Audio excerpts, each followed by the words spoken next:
A couple of years ago, Laura and I decided to tackle 365 activities all around New Zealand in only 365 days. It was absolutely epic.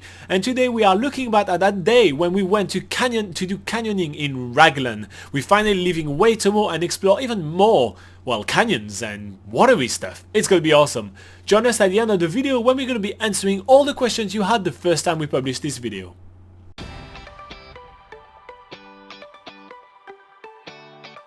We are driving on our way from Waitomo to Raglan, which is about 1 hour and 20 minutes from the rolling green hills covered in cows of Waitomo to the winding forested roads of Raglan. Today we're going with Raglan Rocks to do some canyoning around Raglan, and I'm really pumped about it. We pack up at what just seems to be like a grassy field, and then it's time to just go into the sheep fields and just go on this adventure.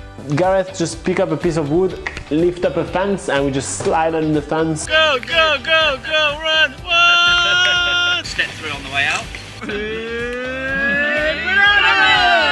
Suddenly, out of nowhere, behind the bushes, is a little stream. We get to this really small little concrete tunnel, which is just enough to fit a human being in it, and that's it. And he's like, go on your bellies, just go straight through. And we're like, okay. Of course, as per usual, I go first, make sure it's safe for everyone. And I go through and wait for everyone else to pass.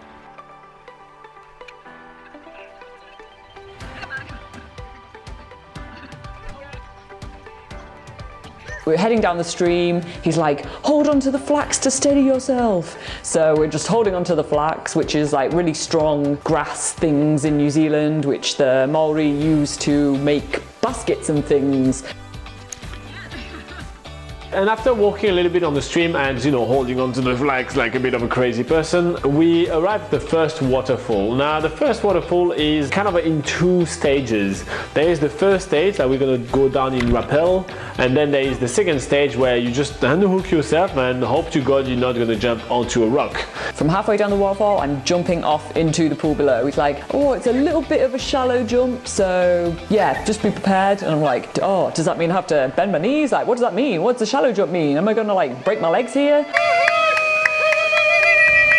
Tim points out exactly where you need to jump. So I'm going down the stream and I just leaping in the water, and this kind of moment when you just leap and you just get this moment like whew, just before you fall. It's really be like a coyote cartoon, He's always running, and then there's this one instant where he's just standing and then he starts falling.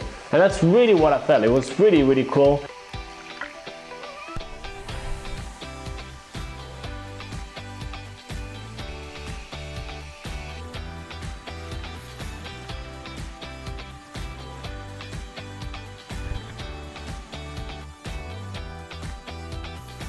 And then we keep on walking down this little stream and keep on exploring. So the floor is still very uneven, so you have to grab like a rock, and you have to grab a fern, and you grab a flax, and you keep on climbing and keep on walking, and we're up to the second waterfall. We have to do a bit more climbing to get down, but luckily all this waterfall is tiered enough so there's plenty of places to hold on to.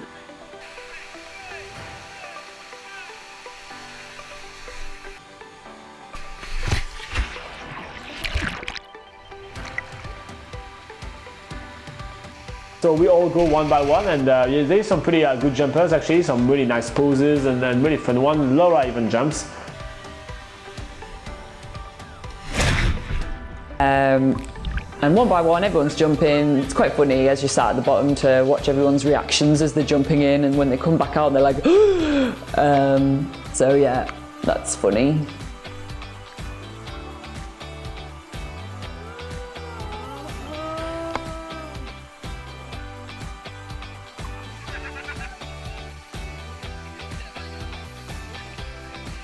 We're going to start moving a little bit faster through the stream. So the stream is really pretty. Honestly, it is such a hidden gem here in Raglan, because Raglan is known just for surfing, right?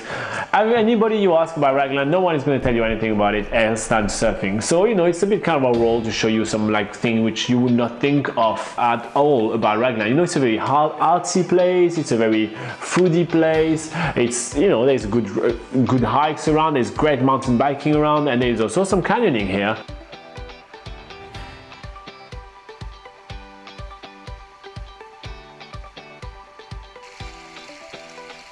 and the river gets more and more rugged, the terrain gets more and more rugged. There's big huge boulders that Gareth tells us, these are the bombs that would have erupted out of Mount Carry I hope I get the pronunciation right.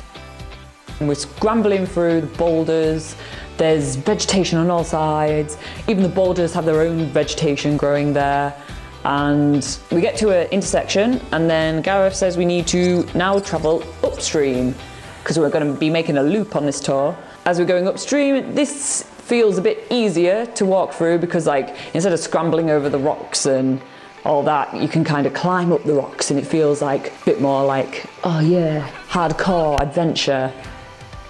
And we arrived to the last waterfall of the day, which is a very tall waterfall where we are gonna have to climb ourselves. Gareth is just going up first, and obviously he's a machine, so he's going all the way up to the top. I attach a couple of ropes and just tossing down there and say, who's going first? And Laura is going up first, and she's climbing up. Gareth is, giving us some encouragement, like, yeah, Laura, you can do it. Yeah, Laura, put your feet here, put your feet there, go in the stream, you're nailing it, Laura, this and that. Awesome. So everyone's up. Robin looks hilarious when he's climbing up because everyone else looks like they're having fun and stuff, but Robin's like, oh. I managed to get one photo where he looks a bit like a badass, so we'll use that for the blog. And we arrived at the hostel, and the jacuzzi was warm and welcoming, so we just get out of the wetsuit and we all went inside the jacuzzi where we just discussed and we did have a little bit of chat with Gareth during the trip, but it was great to actually sit down in the hot water and just have a discussion. Once we all reach boiling point, we have to, leave the spa, have a shower, make some food, play with the puppy, and just relax in the hostel, because this hostel's so relaxing. Backpacker guy, it's better than your dusty old guidebook. That's the only line I got for this. Alright, so the main question that we had in the comment of the video was from Magda. They say that they booked the tour and that they were just a bit afraid to know if they had the right level of fitness in order to do this tour. So to be quite honest, a lot of the people during the tour were not the best people in shape and everything like that. But it's kind of this kind of tour which just looks really epic, but it's kind of relatively easy to do. And that's quite something to know for a lot of tours around New Zealand. Quite often they are actually quite reasonable to do, and they're not too harsh to do. So it's an easy thing to do. A lot of people also ask if we were getting really cold during the tour, and you saw that some people were a bit shivering and getting really cold.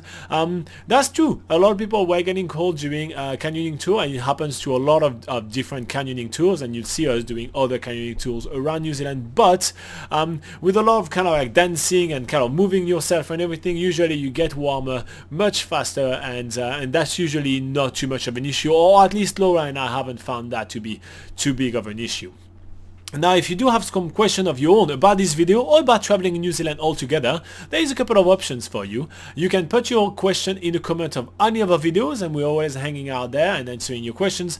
Or you can join us during one of our live sessions. It's happening at 8 AM on Sunday every single week, and we just hang out on the couch, talk about traveling in New Zealand, and just share all our knowledge with you guys. So it's pretty cool. You can subscribe to the channel, and you get notification when that happens.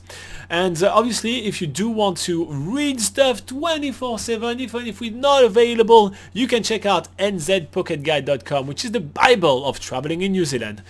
Ciao!